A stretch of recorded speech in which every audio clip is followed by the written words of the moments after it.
They sold my late husband's Rolex to fund their luxury vacation. And the pawn shop owner called me. Now I'm standing under humming fluorescence while the glass counter chills my fingertips, staring at Robert's watch on a velvet tray like a body on a slab. Kelsey won't meet my eyes. Brandon's credit card trembles above the receipt, his jaw tight, sunburn peeling at the edge of his collar. The owner, Mike, clears his throat and glances at the engraving, RJ, 25 years, then looks straight at me as if to hand back a heartbeat. "Ma'am," he says gently, "I thought you should be here." The air conditioning blasts Arctic cold over the stale scent of metal and Windex, but the chill can't numb the heat burning up my neck. Kelsey's oversized sunglasses sit like armor on her head. A glossy luggage tag dangles from her tote. First class, Miami to Santorini. Outside, the strip mall shimmers in August haze. Inside, Brandon's cologne mixes with fear and something cheaper, like guilt. My palms sweat as Mike slides the watch closer, the sweep hand gliding smooth and indifferent to betrayal. "Margaret," he murmurs. "The engraving matched the notice you pinned up after the memorial." "I'm 66, not stupid," I hear myself say, voice steady the way it was when I planned Robert's funeral with a pen and a spine of glass. Brandon swallows hard. "You weren't wearing it," he mutters. "We needed a break." Needed. As if grief were a vacation, and memory a currency to cash in. I touch the crown where Robert's thumb once worried the metal before church on Sundays, and the sonic boom of humiliation drives all the air from my lungs. This didn't begin under these ugly lights. It started the week after the service, with a polite offer to help me clear out the garage and a smile that never reached their eyes. I'll tell you how that one favor became a missing box, a lie about insurance paperwork, and a phone call that froze my coffee mid-sip. I'll show you the small moments, the softened boundaries, the casual entitlement that led us to this glass counter and this line in the sand. And I'll tell you what I did next, because love deserves more than a price tag.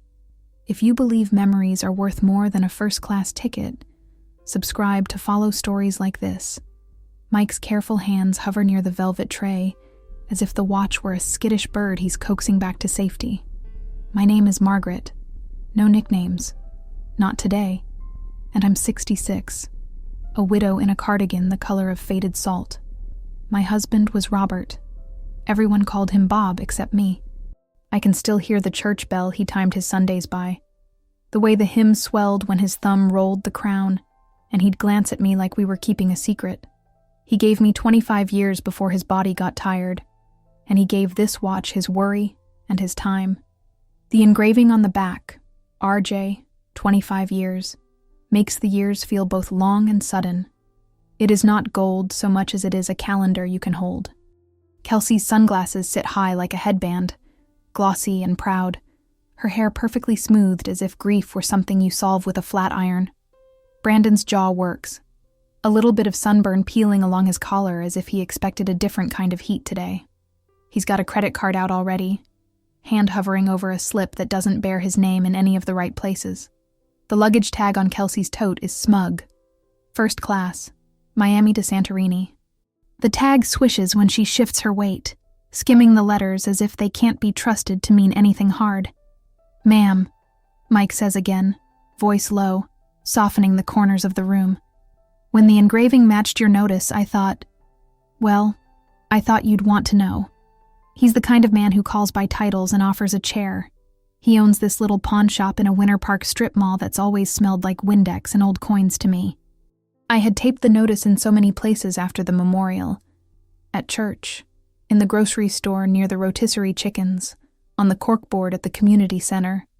Missing, my husband's watch. Reward for return. Not a trinket. "You weren't wearing it," Brandon says now, an explanation offered like a napkin after a spill. "We needed a break." Needed. As if need were a suitcase you could zip shut and roll into the sun. My hand discovers the memory of Robert's thumbprint, as surely as if it were etched in the metal. For a second I can't find my voice at all. The hum of the fluorescence too bright, the air conditioning too loud, the watch's smooth second hand indifferent to our small stumbles. Kelsey finally meets my eyes. Hers are pale, careful. Dad would want us to live a little, Margaret, she says, the name shaped like something she's getting used to carrying.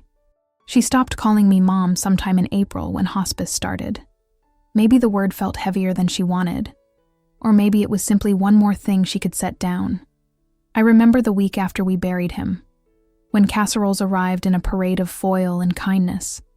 Miss Gloria from church brought chicken Alfredo and a small pot of collard greens, because she knows I like them the way my father did back in Georgia, simmered with a touch of apple cider vinegar and a whisper of sugar. The front table held a pyramid of Tupperware. My sink smelled like dawn and loss. I moved through those days like a librarian reshelving sorrow, putting each card and plate and hug exactly where it belonged. People told me I was strong.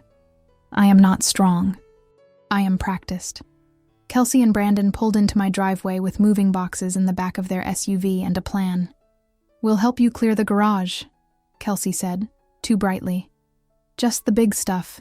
You shouldn't be lifting." Her voice was sympathy and scheduling, and I let them because the ache in my shoulders wasn't all grief. They put sticky notes on the shelves: keep, donate, trash, as if my life could be reduced to 3 colors. When I reached for the cedar box Robert brought home from a church auction in '97, Brandon's hand got there first. "Insurance paperwork," he said smoothly. "We should get the valuable things appraised in case the house, well, you know." He let that thought trail off like a polite cough. We decided to wait on the house. We had, I thought, time. The cedar box didn't smell like cedar anymore.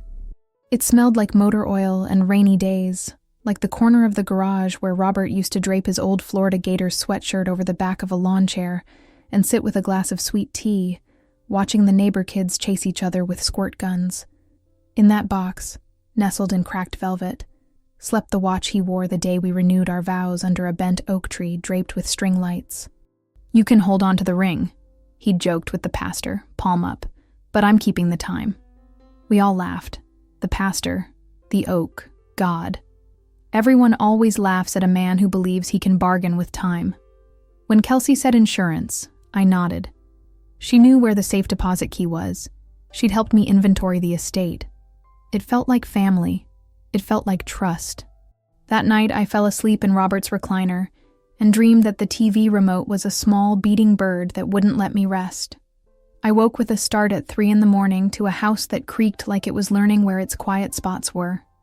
I made tea in the dark. I listened to the crickets. I told myself this was grief, that elastic thing that pinches and pulls. Now, in Mike's shop, it is not elastic. It is glass. "Do not run the card," I tell Mike, my voice steady as a hymn. He doesn't. He looks at me the way the church ladies look at a child who has wandered too close to the steps at Vacation Bible School, concerned, but allowing room for dignity. "This watch is mine," I say softer. "It isn't a vacation fund." "We've already put the deposit down," Kelsey whispers. "The flights, the hotel. Brandon hasn't had a break in years." She says it like a prayer. I try to remember what Brandon does. I know the word is consulting, but I'm never quite sure what that means. "He could rest at home," I say. "We have couches." Kelsey's lips press together, a color you only get at a makeup counter that smells like perfume and paper. She adjusts her watch, the new one with the rose gold band and a face that treads water, then gestures at Mike as if he might tip the scale in her favor. "Dad would tell you not to be stubborn," she says, "but it's not unkind. It's careful. She's always been careful with me in ways that feel like distance. When she was 23 and standing in a bridal shop with a dress that made her look like a frosted cupcake, she had hugged me hard and whispered, 'Thank you.' The deposit had cleared, and the cake baker was one of my former students. I'd sold my grandmother's cameo pin for that wedding. I didn't tell her. Some sacrifices make more sense when they're quiet. Robert and I drove all the way to Apalachicola for the oysters she wanted for the rehearsal dinner, because she said they were a memory she had with her mother. We ate hush puppies and sat by the water and thought we had done something good. We had, I suppose. It's important to write certain things in ink. I glance at the watch and feel the curve of years. I see Robert lifting our grandson onto his lap to teach him how to read the second hand. "See how it never stops?" he'd said. It will teach you how to be on time in a world that wants to make you late. He wore that watch to his chemo consult, the day the word stage stopped meaning a theater and started meaning a number that thought it was a sentence. He wore it when we dropped off Kelsey's dog at the groomer and laughed because he came back with a little bow tied around his neck, tilting his head like a question mark. He wore it the last day he pruned the monkey grass, hands shaking but precise, saying, "It always looks better after a haircut." "This isn't about the watch," I say finally, realizing even as the words leave my mouth that it is and it isn't. It's about the softness around the edges that turned into a hole. It's about the way Kelsey started calling me Margaret instead of Mama, the night I suggested we slow down on the garage. "We'll do it right," she'd said then, as if I might do it wrong. It's about the night Brandon adjusted my thermostat without asking. "You shouldn't keep it so cold," he'd said, his fingers already pressing buttons. "It's not good for older bones." I had laughed because he meant well. I laugh less quickly now. Mike clears his throat and slides the watch a little closer to me. "Ownership is sometimes a feeling as much as a paper," he says, and I wonder how many stories play out across this counter. "But if you want to call anyone, I can wait." The fluorescent lights hum. The door chime is a bright, hopeful thing, like every door should be when a person walks through it to do something brave. I reach for the watch. It's heavier than I remember, and I wish I could read weight like weather. I fasten it around my wrist and feel something return to the exact place it's belonged. "Thank you," I say to Mike, "for calling me." He nods like he would call again if I asked him to. Kelsey puts a hand on Brandon's arm. "We were going to tell you," she says, but the sentence is a house built without a floor. Brandon slides his credit card back into the slot with a small, precise motion that reminds me that people can be careful with the wrong things. He avoids my gaze the way a boy avoids the eye of the coach after dropping a ball. "We'll talk at home," I say, and I mean my one-story house with the scuffed baseboards and the magnolia out front, not their townhome with the framed lighthouse prints. The word home is a boundary and a promise. We step into the heat like it's a wall. The strip mall shimmers. Somewhere near the nail salon, laughter flutters. The pizza place has a chalkboard sign that says family special. Florida in August wraps around you like a damp towel. My car, a sedan so ordinary it's nearly invisible, turns on with a little hiccup that feels like permission. I watch Kelsey and Brandon walk toward their SUV without speaking to each other. They move like people walking through a choice. When I get home, I do what I always do. I hang my keys on the hook shaped like a pelican. I slip off my shoes in the entryway, and I speak to Robert. "We're all right," I tell him. "Your watch came home." The house answers with the quiet of a person listening. On the refrigerator, the magnet from the Kennedy Space Center holds up my grocery list. Milk, eggs, lemons, butter. I add carrots. I've always grated a little into meatloaf to keep it tender, a trick my mother taught me, and something about doing that simple thing tonight seems right. I wash my hands. I unlace the grief with routine. I set the watch on the counter near the radio, where the static can sing to it. Somewhere across town, the church bells mark the hour I would have been walking if the sky had been cooler. Wednesday evenings I used to don my visor and join the neighborhood ladies for laps around the retention pond. Lately, I've been sitting on the back steps and watching the dragonflies change direction mid-flight instead. They remind me that you can decide to move differently at any moment. The phone on the wall rings with a sound that belongs to another time. I keep a landline because once during a hurricane the cell towers went down, and I learned that you ought to always have a way to call for help that doesn't rely on the kindness of satellites. "Margaret," Pastor Tom says when I answer, his voice warm like cornbread. "How are we doing, dear?" He has a habit of using the plural when he's talking about sorrows. It's comforting, like a hand on the back between the shoulder blades. "I've had better afternoons," I say, and explain. He listens without making the little noises people make when they want their turn to talk. When I finish, he exhales a long breath. "I can come by," he offers. "If you'd like company." "I'll be fine," I say, and we both know what I mean is, I'll be exactly as fine as a person learning new lines in a script can be. But I might need the name of the accountant you mentioned, the one who's good with estates. I'll text you, he says. And Margaret, you don't need me to tell you this, but you have every right to draw a line. When we hang up, I open the drawer where we keep the coupons and rubber bands and things that have not yet earned a place in the trash. The good pen is there, and I take it out, thinking of how a woman's best lines are often written with something that can make a smudge if you drag your hand back across them. I reach for the small notebook I bought at Target the week after the memorial, because the cover was a gentle shade of blue, and sometimes you choose the color of your sorrow. I write, change locks, check safe deposit box, inventory remaining valuables, call insurance, call attorney. The list grows like a careful vine. Around 6, headlights slide across the ceiling as a car pulls up in front of the house. I know the sound of their SUV. It's new, quiet, an animal that does not announce itself. I check my hair in the hall mirror out of habit. My mother raised me to meet hard things with tidy edges. I open the door before they knock. "We didn't mean to hurt you," Kelsey says immediately, the words tumbling out like laundry from an overfilled dryer. "We were going to tell you," she adds, washing the old sentence and hanging it up again. Brandon is quieter. "We'll pay you back," he says, and I wait. The word that doesn't come is when. "Come in," I say, because the humidity is a third person in the yard, and we were not raised to have important conversations under the magnolia, like we were hiding from summer itself. They step inside, and their faces change the way people's faces do when they move from one temperature to another. I lead them to the kitchen, where the meatloaf is cooling on the stovetop, and the good plates are stacked within reach. Grief has not made me stop being a woman who offers food. "Can I get you something to drink?" I ask, because some habits aren't only habits. They're agreements with the world. "Water," Kelsey says, and I put a lemon slice in each glass.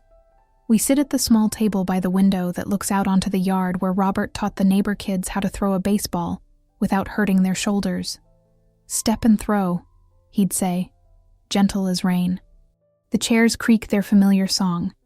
Kelsey reaches for the watch where it rests on the counter. She doesn't touch it. Her fingers hover. For a second, I want to move it to a safer place. Then I remember there isn't a safer place than the one you choose deliberately. "We thought it was fair," she begins, and I think about that word. Fair like the Ferris wheel at the county fair that goes around and around, letting you see the town from a height you didn't ask for. Dad always told me he wanted me to travel more. He said if he had one regret, it was not taking Mom to Europe when they were together. Her gaze flicks to me. I thought... She stops. The sentence waits. "You thought you would write a story where that watch paid for you to stand in front of blue water," I say. My voice is not sharp. It is a spoon stirring, steady. "You thought I wouldn't notice, or that if I did, I would let you." Brandon leans forward, elbows on the table despite the voice of someone's mother somewhere saying, "Sit up straight." "We didn't steal it," he says. "We're family. We were handling the estate." His knuckles are pink from the sun. He is a man who will raise his hand to shade his eyes before he realizes he should turn his body toward the shade. Handling. I repeat, tasting the word. It is one of those words that can be a help or a harm depending on who holds it. Robert always said people show you who they are when a job needs doing. I appreciate the help, I say. At the memorial, at the house, I do. But there is a difference between helping and deciding. I look at Kelsey. And there is a difference between honoring your father and using him like an asterisk. The silence after that is not a punishment. It is a necessary space. Outside, a mockingbird tries on other birds' songs. They do that, collecting notes, stitching them together into a new thing. I have always loved them for it. I wonder what song I am learning now. Dad promised me that watch once, Kelsey says softly. And when she says it, a small stone shifts. When I was little, I asked him why he cared so much about that clock on his arm. He told me it was a reminder to show up on time for the people you love. He said, "One day, sweetheart, I'll give you a watch that tells you how loved you are." Her mouth wobbles. She is a woman who has learned how to grip the edges of her composure. I thought this was that. I breathe. He told me that too, I say. When we bought it together for our 25th anniversary. He said, "This doesn't keep time. It keeps promises." We laughed, but he wore it like a promise. He wanted you to be loved by time, Kelsey. He wanted me to be too. The watch isn't the only way to do that. Brandon shifts, and something like relief flits across his face. "We should have asked," he says, and the we is finally an honest one. "Yes," I say. "You should have." I reach for the notebook on the counter and bring it to the table. "Here's what we're going to do. We're going to make an inventory of what's been moved out of the house. You're going to bring everything back. Then, if there are things of your father's that you want, we will sit together with the list and the estate papers and Pastor Tom's friend, the accountant, and we will decide. Together, we will do it with respect. And if we can't, we will hire someone who will." Kelsey nods, tears collecting but not spilling. She has always been meticulous about what she allows out. Brandon clears his throat. "We already sold the set of golf clubs," he admits, and the word sold walks across the table and sits down with us. "We used the money for the deposit. He is a man who knows how to hedge but is choosing not to, and I value that. Those clubs were his, but they were also the memory of Saturday mornings," I say, picturing the way Robert would whistle in the driveway, waiting for Mark from next door. "They can be gone. We'll write gone next to them. Not because I agree with how, but because what's done is done. Everything else comes back." Kelsey inhales a careful breath. "The watch, I understand," she says.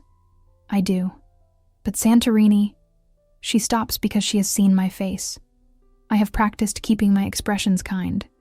Today, kindness is honesty. We'll cancel. "You may go," I say, surprising myself and both of them. "You may go, and you may let the blue water wash over you and remember your father when you see the sun. But you will do it without selling pieces of him to get there. You will do it because you can make a budget, because you can decide to spend less on dinners out for a few months, because you can learn to be the kind of people who build a trip slowly, like a good quilt. And if you go now because the deposit will hurt you to lose, then that is a choice and a lesson. Either way, it won't be funded by my husband's wrist." Kelsey's shoulders drop. For the first time since I have known her, I see the little girl who used to pull the sleeves of her sweaters down over her hands when she was nervous. I had thought she outgrew that. Perhaps we never outgrow certain comforts. "Okay," she says. The word is small, but solid. "We'll bring everything back tomorrow." She glances at Brandon, and he nods. After they leave, I sit alone in the kitchen with the watch face catching the last of the day's light. I can hear the faint buzz of a neighbor's lawnmower, the final bars of something resolved. I take a bite of meatloaf and taste the carrot shreds, the way my mother did things without telling us why. She made sacrifices that looked like ordinary life. When Robert started the garage in a rented bay near the highway, I worked the front desk at the elementary school and substitute taught on Fridays to keep us in groceries. I know the smell of a cafeteria on fish stick day, and I understand that some things you do, because they are right, even when no one writes your name on a plaque. I remember the summer lightning blew out our air conditioning and the repair was more than we had. We slept on the cool tile in the living room, Robert and me, and watched a fan spin circles of warm air while we waited for the budget to say yes. When Kelsey needed braces, we picked the cheaper orthodontist and brought her popsicles on appointment days, promising the pain would be worth the smile.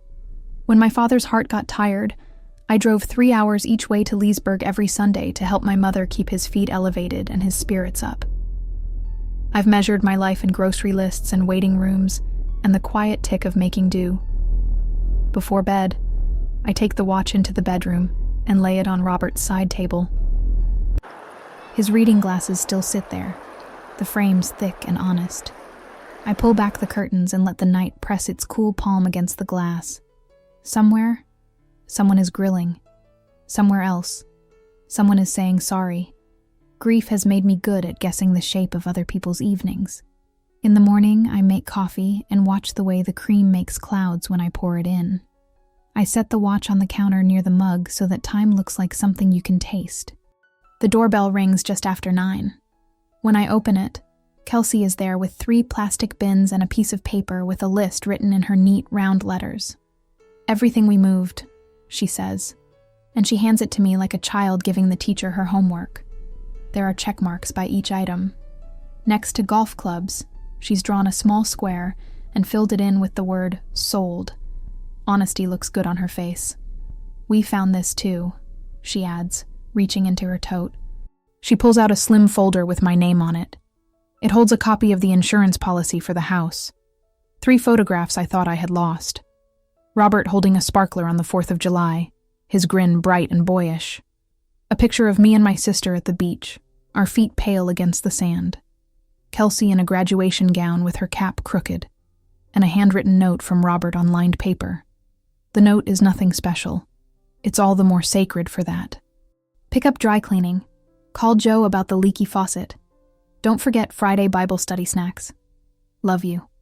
R." Ordinary love is the kind that keeps you.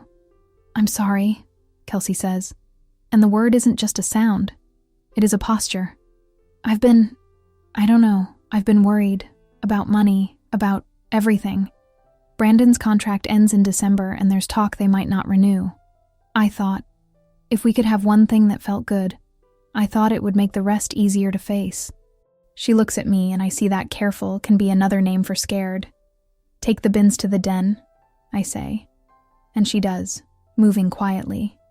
I watch her and wonder what my place is in her life after this moment, and what hers is in mine.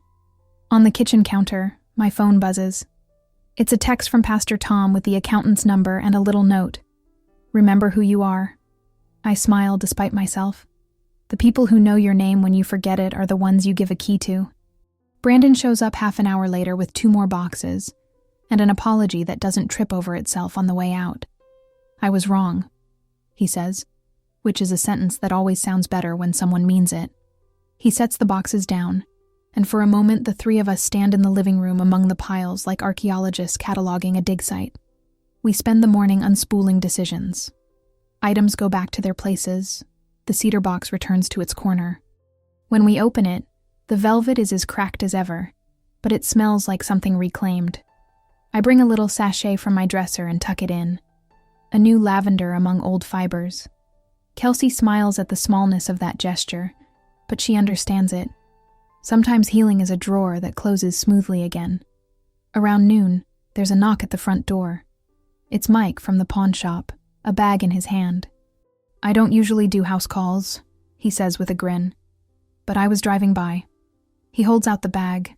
Inside is a bottle of metal polish, a soft cloth, and a small box of chocolates with a gold ribbon. "For the watch," he says, nodding at my wrist. "And for you." He has the kind of eyes that notice.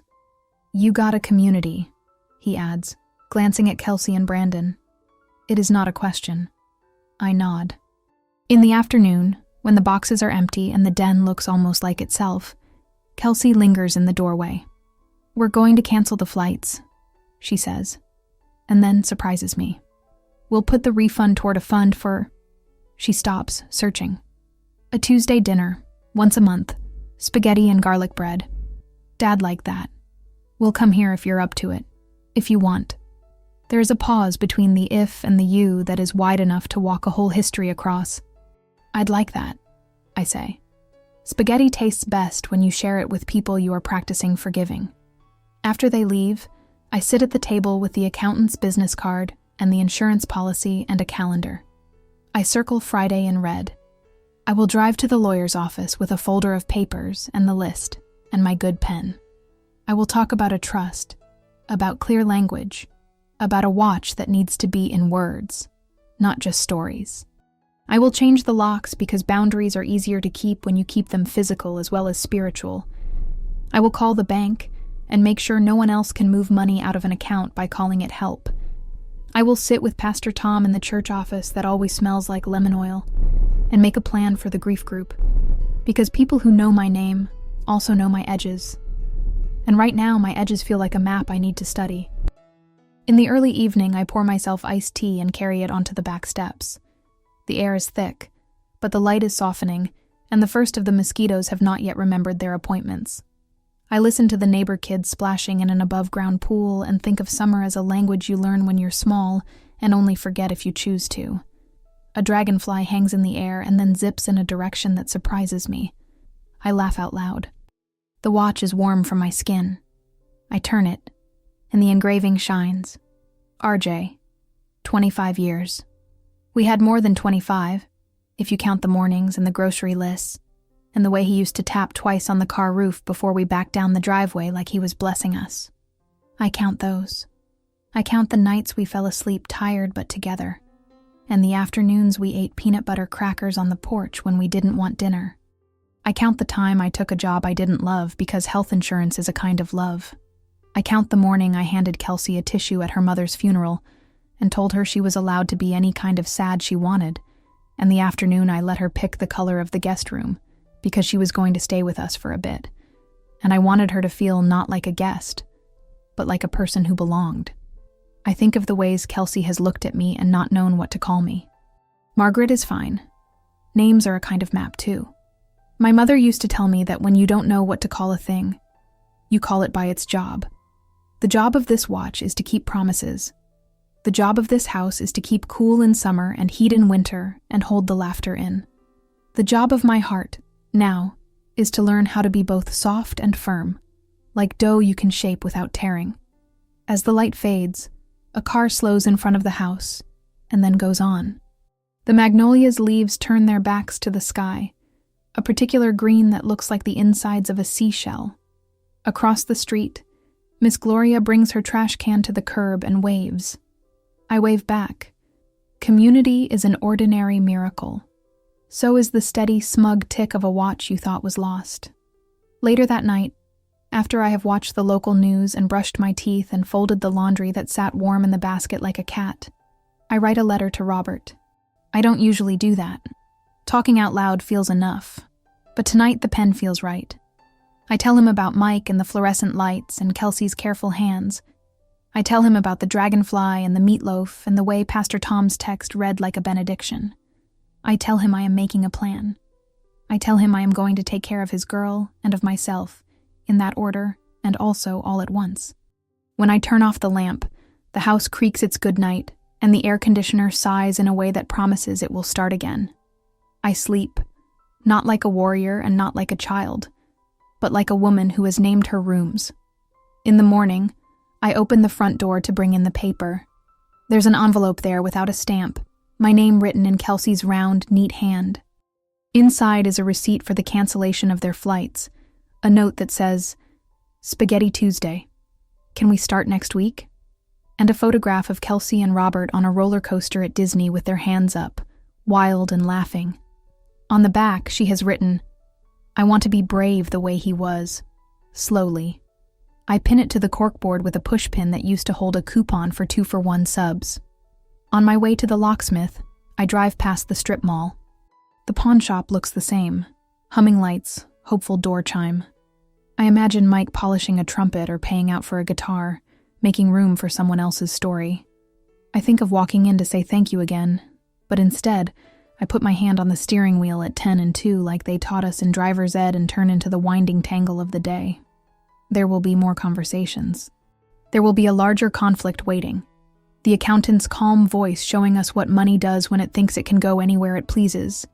The papers to sign that will feel both protective and like admitting we are not invincible. The moments when Kelsey will look at me and see a woman who isn't her mother, and will have to decide what that means. There will be days when Brandon will take a step backward into old defensiveness, and I will have to ask him to step forward again. There will be friends who tell me to be tougher or to be gentler, and I will nod, and then do what seems right based on the list in my blue notebook and the tilt of the dragonfly.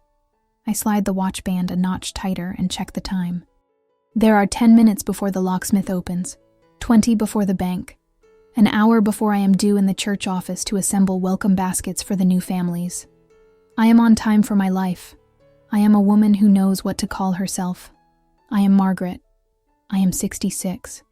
I am not stupid. I am the person who knows where the good pen is. I am the person who wrote meatloaf in the margin of the grocery list and then cooked it even though no one else was coming that night. I am the person who will say no when someone says need. where they mean want. I am the person who will pour iced tea and remember that sweetness is a choice, that you can add it or not, and either way, the tea is still tea. I drive. The sun makes the road look like it is thinking about water, and then it is just asphalt again. Somewhere, a child with a lemonade stand is learning about economies and kindness. Somewhere, a young couple is clicking "Book Now" and imagining blue water. Somewhere, a pawn shop owner is turning a watch face toward the light to make sure it catches. Somewhere, my husband is laughing at me for telling time when time is telling us all the same thing. Pay attention. Keep your promises. Know where your treasures are. At the locksmith, a young man with hair the color of pecans hands me 2 new keys. "You want me to change the locks on the back too?" he asks. His shirt has his name stitched on it. Dean. "Yes, please," I say. "And the side door." He smiles and says, "My grandma's name is Margaret. She's 91. She makes the best sweet potato pie." I grin. "We have our gifts," I say. He nods. "We do." By lunchtime, the new keys are cool in my palm and the watch ticks like a heartbeat. I pick up a Publix sub because Robert liked the bread there, and a bag of kettle chips that we used to pretend we didn't eat the whole of in one sitting. At home, I lay the keys on the counter and pull out the blue notebook. I draw a line across the page that looks like a horizon, and write under it, "Beginning again." And because life is both ordinary and holy, I eat my sandwich at the table by the window, watching the mockingbird practice. When the phone rings, it's the accountant, and I take a breath before I answer, thinking not about Santorini or strip malls, but about something much closer, the watch on my wrist, and the quiet promise that I am, in fact, exactly on time. On the drive to the locksmith, the sun pressed flat against the windshield and made the road look like it wanted to be a lake. I turned the air a notch higher and touched my wrist just to feel the watch confirm what the dashboard was already saying. There is comfort in more than one clock agreeing. It is a kind of chorus. At the bank, the lobby smelled like coffee and carpet cleaner, and the branch manager, Lisa, came around her desk to greet me like she'd been expecting a woman who wanted her name back. "How can I help you, Ms. Dawson?" she asked, and I surprised myself by liking the formality. It felt as if someone had straightened a picture on the wall. "I need to put some things in order," I said, and we sat. Papers were pulled, screens were woken, signatures reviewed. She showed me the form where I had removed Robert's name after the death certificate arrived, the place where black ink recorded a fact your bones sometimes won't accept. "We also record requests and attempted changes," she said gently, as if she were unwrapping something fragile. "I think you should see this." On her screen, under the log of times and dates, I saw my own name next to a note. Caller, Brandon Ellis. Request to add as authorized user. Reason, handling estate matters. Status, denied. "He said he was your son-in-law," she continued, "and that you'd given verbal consent. We require in-person consent for changes like that, and, well, I told him we'd need you to be here. Humiliation didn't arrive like a storm.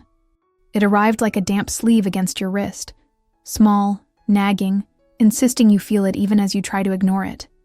Brandon's voice in this room without my consent made me smaller for a second.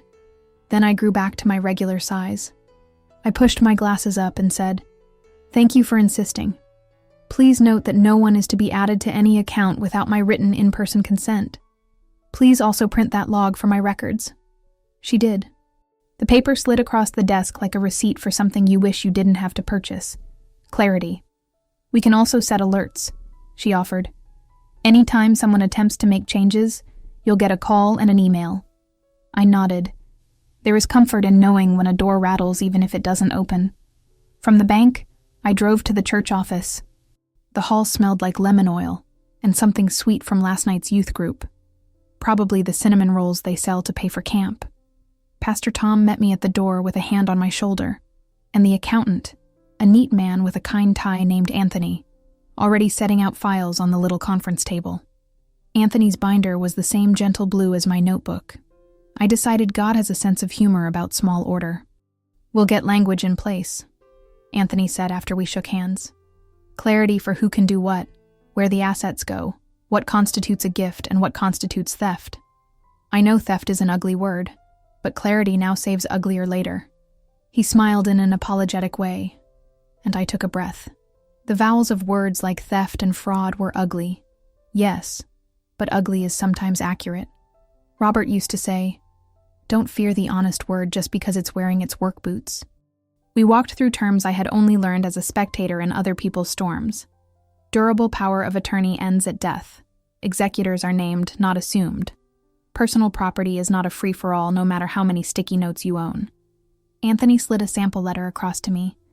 Notice of revocation of access, and I felt a way I remember feeling when the nurse showed me how to change a bandage the first time. I can do this.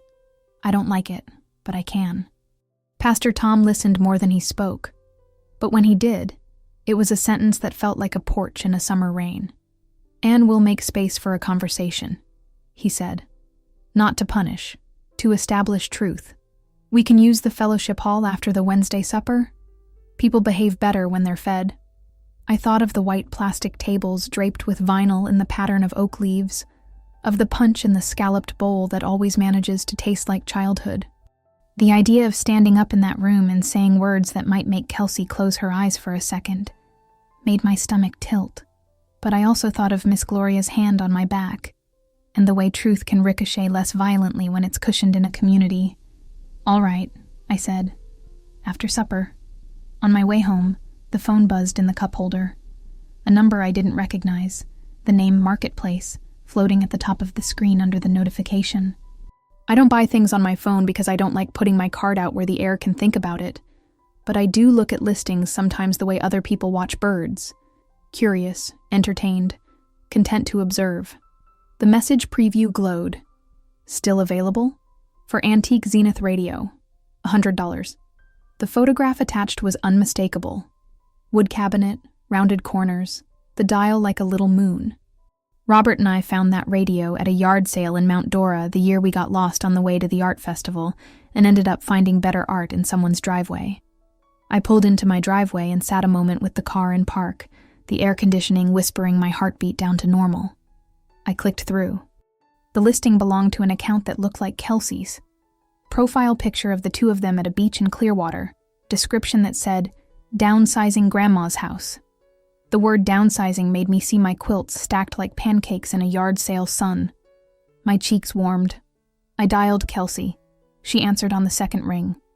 "We're pulling everything back," she started without a hello, as if she had been walking from one room to another and hadn't realized a threshold had to be crossed. "I swear, Mom." She stopped. The word she had stopped using slipped out and sat between us like a new dog waiting to be named. "Margaret," she corrected, and I let the first word hang where it landed. Sometimes mercy is not chasing something that finally remembered the right door. "The radio," I said. "Take down the listing." There was a pause, a small intake of breath like a swimmer measuring the pool. "I didn't know Brandon listed that one," she said. "We put up a few things and—" She didn't finish the sentence. There was a clink of glass on counter on her end of the line. "I'll tell him to remove it." "Do," I said, "and make a list of every posting, every single picture. We will sit with Anthony, and we will sort out what was moving something and what was taking." I walked into the kitchen and put my hand on the cool counter. I am always calmer when something steady is under my palm. "We'll talk Wednesday." When I hung up, I wrote in the blue notebook, "Wednesday, Fellowship Hall. Bring, watch, bank log, pawn slip, marketplace screenshots, key ring." There was a beat before that last item wrote itself down. The locksmith had finished not an hour before, handing me a small pile of new brass keys and a ring with a tiny pelican charm, because he said he noticed the one by the door. "First one's on me," he'd said, and I had laughed and told him generosity was more fashionable than any tote with a first-class tag. When the keys clinked in my hand, they sounded like a song I hadn't learned by heart yet. I hooked the ring through the coil of my notebook's spine, and it changed the weight of the book just enough to feel like a promise. There are objects you carry because they're useful, and there are objects you carry because they remind your spine not to slouch. The watch did that. So did the keys. The blue notebook was where I could turn feelings into lines you could underline and point to later without your voice shaking. Tuesday, Miss Gloria brought over pound cake that rested on the plate with the kind of authority only butter can manage. "For strength," she said, and I cut us 2 sensible slices and poured coffee. We sat by the window where the magnolia shadows do their daily dance. "Saw Kelsey at the pharmacy," she offered cautiously, her eyes gentle, her hand finding mine in a way that made room for dignity. "She said y'all were working through some things. She also told the cashier she was handling everything because numbers make you tired." She sipped.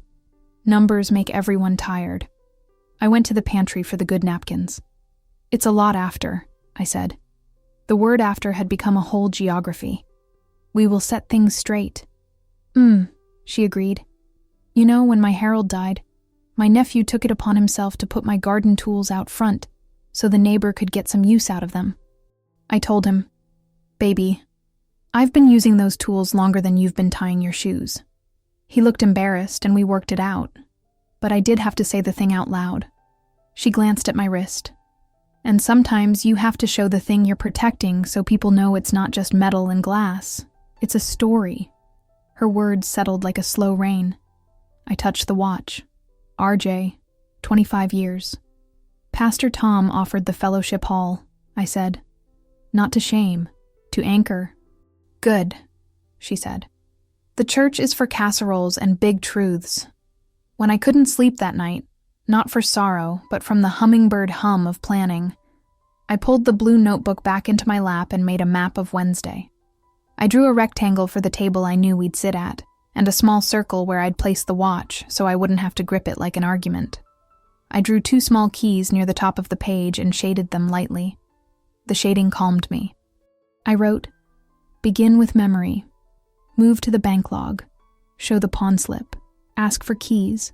Outline trust plan. End with Spaghetti Tuesdays." I paused over the last and smiled because it was so ordinary and so bold to put alongside words like trust and access and executor. Ordinary is often the bravest plan. Robert used to fold ordinary into bravery like egg whites into batter.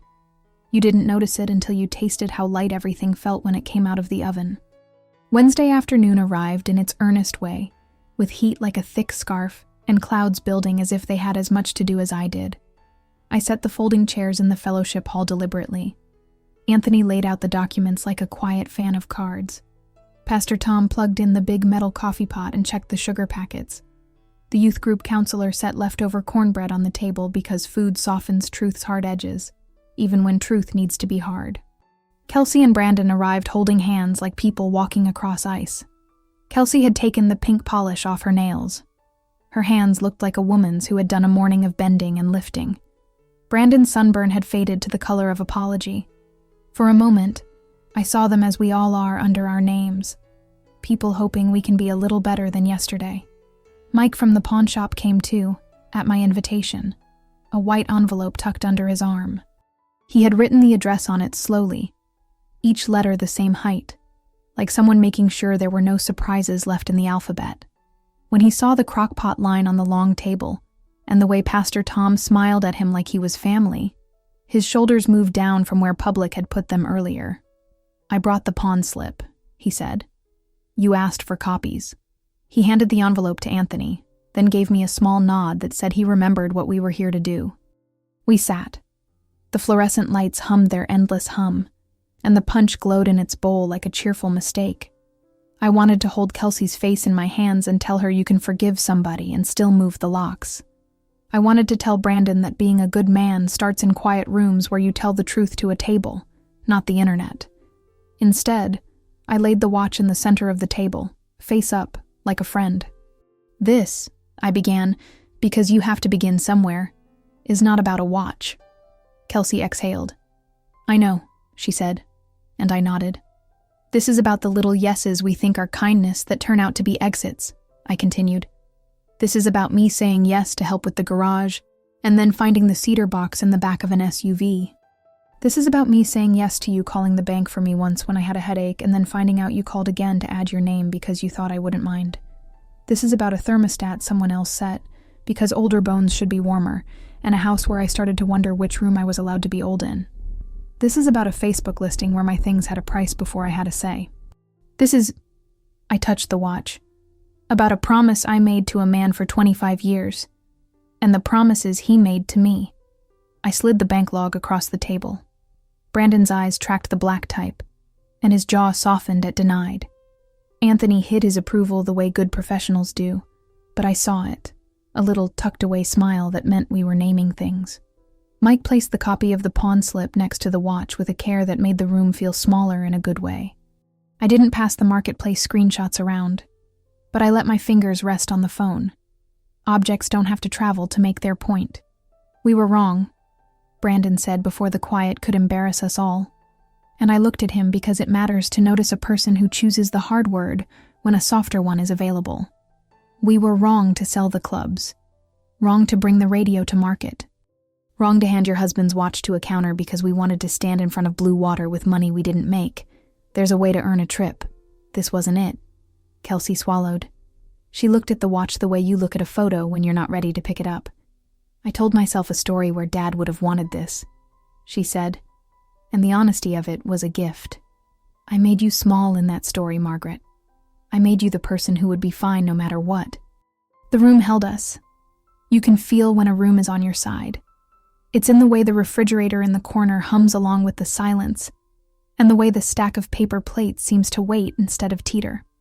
I won't be small for you, I said, which sounded harsher than I meant, but was exactly what needed to be said. I'll be myself. That is the size required. Here's what will happen now. I picked up the blue notebook. The keys clicked where the ring hung on the spiral, the little pelican flashing once in the light as if he were diving. You will give me the house key you have. You will not enter the house without me until we have an agreement in place. You will remove every listing and bring back anything you carried out of the house. We will meet with Anthony one more time to sign the trust that spells out what is mine to keep, what is the estate's to distribute, and how that distribution will happen. We will review the will with someone whose livelihood is making sure words do what they're supposed to do. If you need help coming up with money for things you want to do, we will sit with your budget like it's another kind of scripture, and we will learn how to read it. I let my fingers smooth the page. If you attempt to access my accounts or my house or my belongings in a way that pretends your name is mine, I will go to the police. I will do so not to be dramatic, but because that is what a person does when they are tired of whispering about boundaries. I will not keep this as a secret we are all too polite to notice. Kelsey's chin lifted. She reached into her tote, and for a second, my stomach tightened because I thought of the first-class luggage tag and the way it had seemed to wink from the tote in Mike's shop. But she pulled out a key instead. It rested on her fingertip, small and ordinary, the teeth catching the light. I brought it, she said soft as a prayer, then looked at Brandon. He pulled his from his pocket, along with a card. Your credit card, he said, sliding it across the table like he wished he could slide his mistake with it. You gave it to me the day of the memorial to pick up extra ice and cupcakes when the bakery messed up the order and He shook his head. I kept it too long. One by one, the small, quiet injustices had put themselves in chairs and asked to be named. We were obliging them. It felt like air returning to a room. I reached out and put my hand over both keys. The chill of the metal steadied me. Thank you, I said. I know this is hard. You're doing it anyway.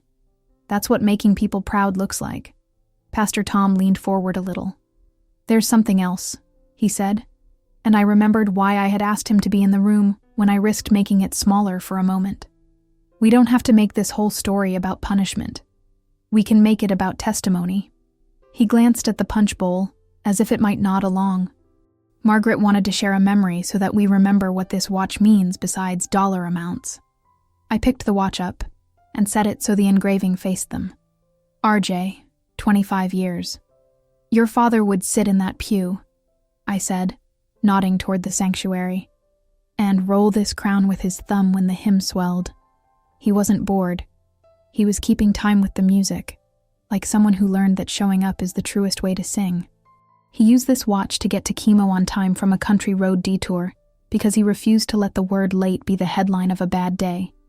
When he told you he'd give you a watch that told you how loved you were, he wasn't promising you a Rolex. He was promising you a life where love shows up on time. Kelsey's eyes shone. She nodded. The watch ticked. There are rooms where you can hear time, and then there are rooms where you can feel it lean in. I took the first-class luggage tag out of my bag then. I had not planned to, but Pastor Tom's talk of testimony nudged me. When Kelsey and Brandon had come to the house on Monday, the tag had fallen under the chair and sat there like a small, glossy secret. When I was sweeping this morning, I found it under the skirting, first class stamped in gold above Miami to Santorini, and put it in my purse without knowing why. I set it beside the watch, not accusatory, simply present. "This is a story too," I said.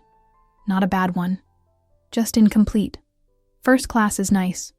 So is Gulf shrimp from a roadside stand, and the cheap motel with the good pool where your father and I stayed the year the air conditioning broke. You can build a life that holds both. You can build a trip that saves for both. You don't have to steal time to taste the water." Kelsey reached for the tag and turned it over. The adhesive had picked up a bit of house dust. She rubbed it clean with her thumb, then set it back down.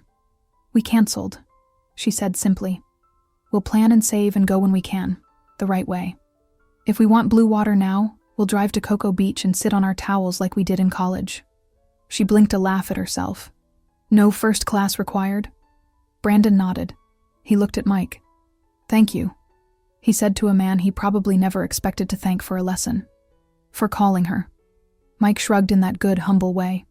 "Some things aren't worth what they ring up as," he said. "You learn that quick in my line of work."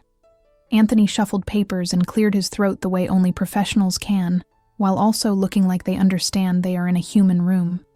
"If we can, I'd like you both to sign an acknowledgement that you understand the terms of access moving forward," he said, sliding 2 typed pages toward Kelsey and Brandon. "It simply formalizes what Margaret said. And it protects all of you." They signed. I collected the keys and placed them on the notebook where the pelican charm sat like it had been waiting for company. The act of putting those keys there, of anchoring metal to paper with a tiny bird for a witness, was the moment everything shifted into its proper place. That was my basta. Not a shout, not a slammed door, but the sound of metal against coil, a neat click that said this far and no farther. Afterward, we stood because people don't sit long with hard things once they're done being said. There were hugs that didn't fix everything but made a promise to keep trying, and there was punch that tasted better than any punch has a right to. Miss Gloria appeared from the doorway like a benediction in sturdy shoes and pressed a napkin-wrapped slice of pound cake into Kelsey's hand. "For the drive," she said. Kelsey laughed and said thank you in a voice that wasn't doing any math. As they left, Kelsey turned back. "Can I—" She stopped. "May I take a picture? Of the watch. For me, not to post, to remind me." She smiled a little. "To show up on time." I nodded. She took out her phone, snapped one quiet picture, and tucked the phone back like a secret kept. When she hugged me, her hair smelled like apples. "Spaghetti Tuesday," she whispered. "I'll bring garlic bread." When the last dish was washed and the fellowship hall lights were off, Pastor Tom walked me to my car. The evening had cooled, and the magnolia leaves were slick with what the air had decided to give back. "You did good," he said. He always leaves the grammar as is when it carries more than proper ever could. That was brave. I was terrified, I admitted. It felt good to say that word somewhere it could be held gently and not teased. But there's a kind of fear that is just telling you your bones are learning how to stand in a different wind. He smiled. "That'll preach." He looked at the watch like it was a friend of his too. "You know," he added, "we're having the rummage sale next Saturday. You could bring some of the things you've decided to let go of. Let the church help convert old usefulness into new." He paused. "On your terms." At home, the house seemed to have settled an inch into its foundation like it approved of the shift. I hung the keys on the pelican hook and put the blue notebook on the counter. The luggage tag I tucked into the back pocket, not as a threat, but as a story I had learned how to finish properly. I wiped the counter with a cloth because when something big has been righted, you want the small surfaces to sparkle too. On the porch, the neighbor kids practiced cannonballs into a blow-up pool, each splash a small declaration. I thought of all the little humiliations that had been asked of me these past weeks. The thermostat, the bank call, the careful way Kelsey said my name like it needed to be on its best behavior, and how each had pressed me into a narrower version of myself. I thought of a woman I had danced around being for years, the one who picks up the good pen and writes a list that begins with change locks and ends with begin again. I wish I could tell you there was a noble thing inside me waiting patiently, but the truth is, it wasn't patience. It was momentum. Stir long enough and the batter comes together. Tap the watch with your thumb long enough, and the hymn becomes a habit. The heart learns to roll the crown. The next morning, I woke to rain that made the world smell clean. I made coffee, and the watch startled me with its bright face as if it had been waiting by the mug. The porch held the echo of last night's laughter. I checked my messages and found one from Anthony with the final drafts of the trust. A note from Lisa at the bank saying the alerts were active, and a text from Kelsey. Recipe for your meatloaf? I want to practice before Tuesday. I sent it back with a picture of the index card where my mother's handwriting explains carrots and patience. I also had a message from someone I didn't know, a woman named Elena, who said she was in line behind me at the bank yesterday and heard my last name when Lisa called me back. I want you to know, it read, that I saw you take a breath before you stood. It made me take one before I went in to ask for a payment plan on a mistake I made. I think breathing makes us better at asking. Thank you for breathing. I smiled at my phone like a ridiculous person, and then decided being ridiculous is sometimes another way of being kind. Friday came with its list of offices, and the satisfaction of boxes checked. The lawyer described the trust in terms that made paper feel like steel without it being a cage. This gives, she said, tapping paragraph 4, and it guards, tapping paragraph 5. I signed, and my name looked like it always had, and somehow like it was standing straighter. On the way home, I stopped by the post office and mailed a note to Robert's sister with some photos and a letter that said, "We aren't perfect, but we are diligent." Saturday morning, I took 2 boxes to the church rummage sale. One held the set of holiday dishes we had used when there were more of us around the table, the ones with little holly leaves that are charming until they feel like obligation.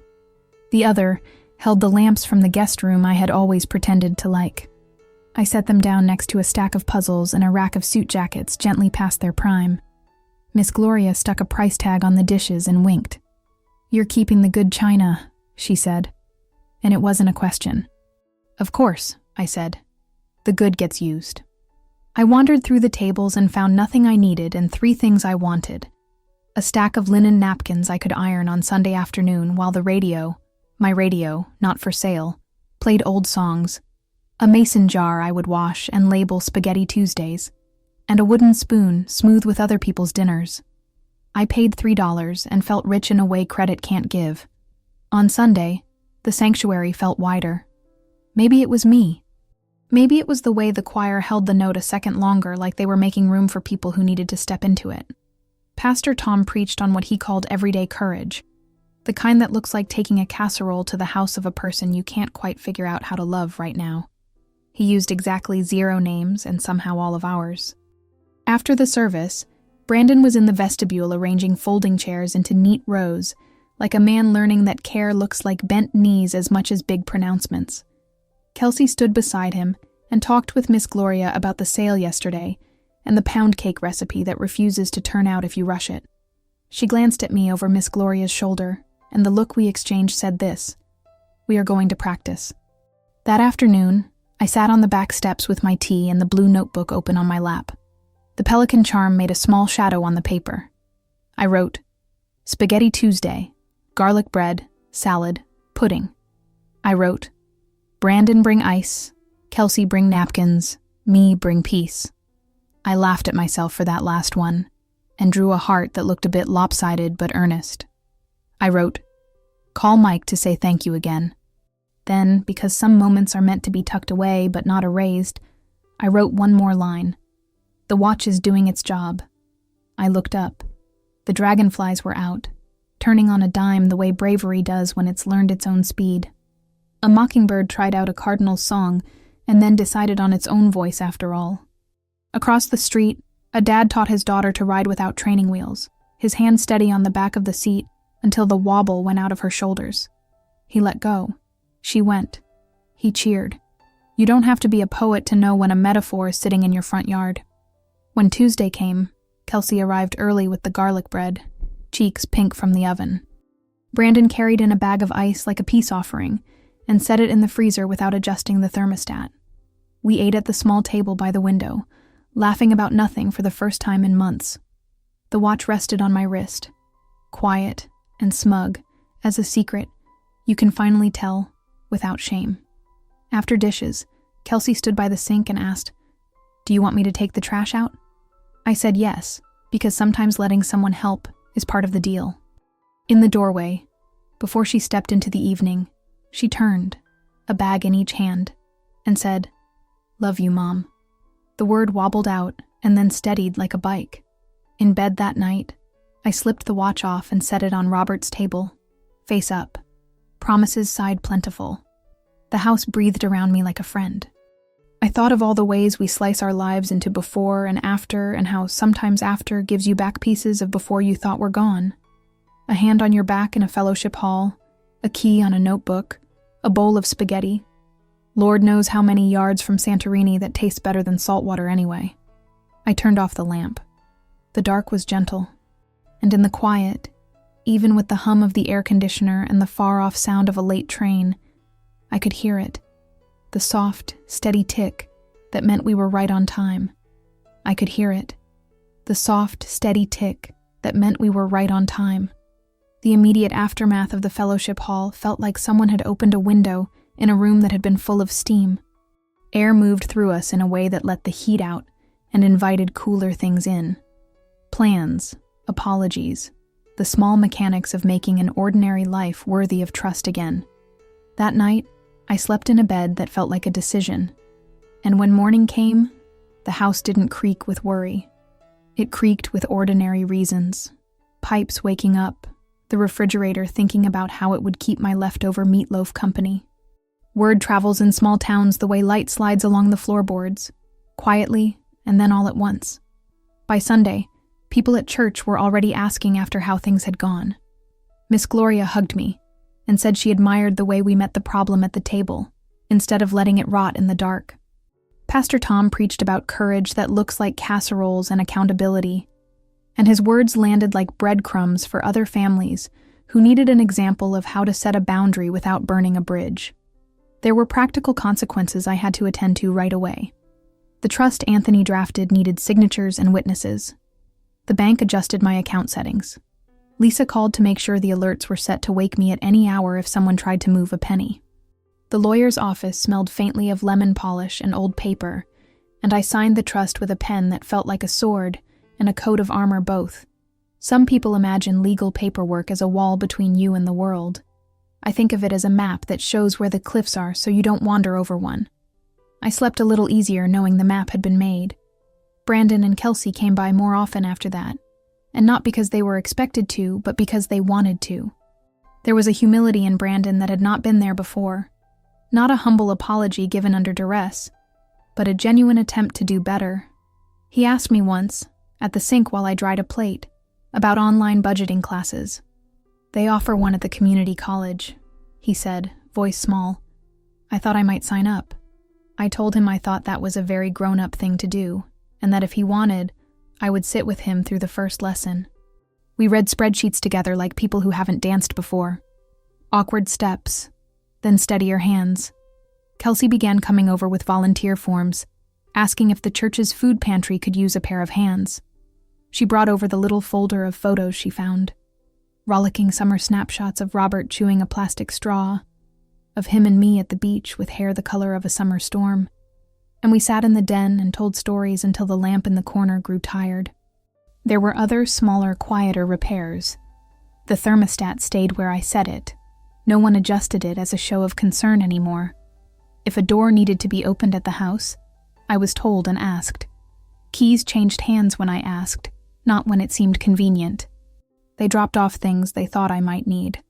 A bottle of my favorite lemon oil. A new box of bandages because I told them I had a scab that refused to dry up. And those offerings felt like the good sort of bridge work. Small, practical, generous, without being bought. One afternoon, a few weeks after the fellowship hall, Kelsey came by with a photo album she'd put together. "I thought maybe we could build something from the pieces we still have," she said. She sat at my kitchen table and we turned pages, and the watch was in nearly every picture of Robert where his wrist showed.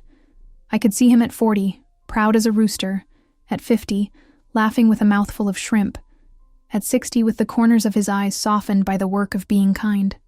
"He loved to be on time," Kelsey said, tracing a photo with her finger. "I think he loved the ceremony of it, to be counted, to show up." I nodded. "He loved being reliable," I said. "He loved making sure someone else had what they needed." We agreed that was how we wanted to carry him forward. There were also consequences I did not see coming. The way other people's eyes changed toward us. The way small-town gossip rearranged itself into new sentences. A woman from my bridge club told me I'd handled things with dignity. The woman who runs the salon kissed my cheek and offered me a discount the next time I wanted to do something pretty. A neighbor I'd barely spoken to handed me a bag of fresh tomatoes from his garden with a note. "For your meatloaf," he wrote. "It's the little things that sew up the bigger ones." And then, there was the watch itself. It became my ritual and my symbol. I wound it sometimes the way my mother used to preen a casserole before putting it in the oven, as if the little turn made the inside of the thing more likely to do its job. Sometimes I wore it to show up on my own terms, a small defiance of grief and theft. Sometimes I put it on to mark a memory I wanted to honor.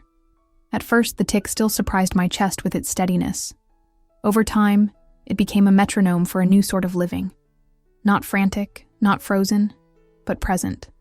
On the morning I drove Kelsey to the community college to sign her for the budgeting class, she took my hand at a stoplight and squeezed. "Thank you for keeping your size," she said. She said it like it was a compliment that took courage to give. I told her that the size that mattered was the one that allowed me to stay kind and clear at once, like a grapefruit split open. Tangy, but generous. We kept our spaghetti Tuesdays. At first it was awkward. The clatter of plates, the necessity of conversation where there had been avoidance. But the pasta comforted us. Brandon brought ice without fanfare and set the dish in the center like an offering. Miss Gloria came with her pound cake and told long, ornate stories about my first husband's youthful foolishness that made us laugh until our throats ached. The watch watched us from my wrist like a proud aunt, ticking approval. Kelsey would sometimes slip in a tiny hand on the sleeve of my cardigan in the middle of a story and anchor herself there. Those small touches meant more than any plane ticket. Freedom came in pieces. It wasn't a cinematic unchaining. It was more like learning to breathe out fully. The day I mailed a letter to my niece about taking her on a rainy day to Mount Dora for the art festival, just the two of us, I felt a lightness in my shoulders as if I'd set down a bag of stones. The day I signed the last piece of paperwork regarding the sale of the golf clubs. Yes, they were gone, and someone else was happy to swing them in a better yard. There was both loss and relief. The loss was a memory, the relief a correction. We can bear both. And peace. That slow, steady friend arrived most often in unspectacular places. In a grocery line as I chose lemons. In the pauses between sentences when the iced tea sat on my porch table. In the way the sun found the magnolia leaves at the first light of dawn. One evening, I found myself lying on the living room rug, looking at a ceiling I had cleaned that morning, and realizing I was not carrying the need to be dutifully grateful, like a stone in my mouth. I was grateful because I had reason to be, and because gratitude without the need to prove your worth is a gentler, truer thing. The watch was a metaphor that turned out to be multi-layered. At first it had been a physical piece of my husband's life, an heirloom. Then it became a legal object, the center of a dispute, and a demonstration of rights. Finally, it settled into its truest role, a teacher. It taught me about the pace of forgiveness. It taught Kelsey about the cost of a story that puts someone else small for your comfort. It taught Brandon how to be a man who mends in plain sight. For me, it also taught that being on time is as much about showing up emotionally as it is about arriving at appointments. You can be early for an argument and late for love. The better aim is to be on time for both apology and affection. There were other small epilogues that stitched the days together. The pawn shop owner, Mike, stopped by once with a tin of metal polish and a thermos of coffee. He sat on my porch step and told me about the people who come into his shop. how sometimes things returned mean more than their monetary value. He said, "There's a lot of brokenness out there, Margaret. Sometimes folks pawn a thing because they don't know who to ask for help. You gave them a second chance for that." I thanked him and told him the watch had given me a reason to remember Robert's thumbprint, that his skin left a map I could trace when I missed him. Mike nodded as if he understood maps. Kelsey's photographs of the watch, quiet, respectful images she took and kept to herself, became something she would look at when she felt small. She sent me a picture once with the caption, "Practicing being brave." I replied with a recipe card and a folded note that said, "Bring your appetite." We used humor as mortar. It helped hold the walls we were rebuilding. One afternoon, months later, I visited the little pawn shop again. Not because the watch needed anything, but because I wanted to tell Mike about a friend who could use a piano bench and he might have one that fit the price. He showed me a battered radio that looked an awful lot like the one we'd once owned. The zenith wood cabinet, the rounded corners. He'd kept it back for me with the explanation that some things, when they come back, should be allowed to belong again. I tipped my head and laughed in surprise, then left him to his work. On the drive home, the watch brought to mind one of Robert's old sayings, "Time will tell, but you must keep listening." I turned that phrase over like a coin and decided it still paid out interest. The healing that followed wasn't perfect. There were still evenings when I had to remind myself I was not responsible for someone else's choices. Nights when Kelsey would call from the bedroom and cry about a worry that had nothing to do with me. There were times Brandon relapsed into old habits, checking a thermostat when he thought I wasn't looking, taking on responsibility without asking. And I would have to speak as gently and firmly as a woman gives a child instruction, because sometimes adults need the same. But the pattern of our days had shifted. Where once there had been a series of small, unthreatened appropriations, there was now conversation and consent, and a rhythm that felt like a pulse rather than a panic. Often I find myself holding the watch and feeling a particular kind of gratitude, not for the object exactly, but for what it gave me the chance to name, my own worth. It taught me the value of saying no kindly, the mercy in drawing a line, and the courage it takes to keep relationships intact while insisting on respect. When I look at the engraving, RJ, 25 years, I smile. Those letters are tenacious. They hold both the future and the past. Time, I learned, is not merely what we measure on our wrists, it's what we choose to spend with people whose faces we like to come home to. One evening, months after the watch had been mailed back to me by the pawn shop with a receipt and a folded note reading, "Sorry we called," Mike added a PS, "Keep time for laughter." I laughed on my front step and thought of how important laughter is, the kind that gets into your ribs and rearranges the furniture in your chest. We invited Miss Gloria and a few neighbors to a small backyard dinner and told stories that made mason jars rattle with mirth. Kelsey took a picture of me laughing. The camera caught the crease at the corner of my eye where Robert used to rest his thumb, and she sent it to me with a heart emoji and the words, "You look like yourself." When I fold the blue notebook closed at night, the watch sits on the bedside table like a small lighthouse. I wind it sometimes, not because it will stop if I don't, but because the motion connects me to the physicality of love, turning toward something daily, showing up, obliging.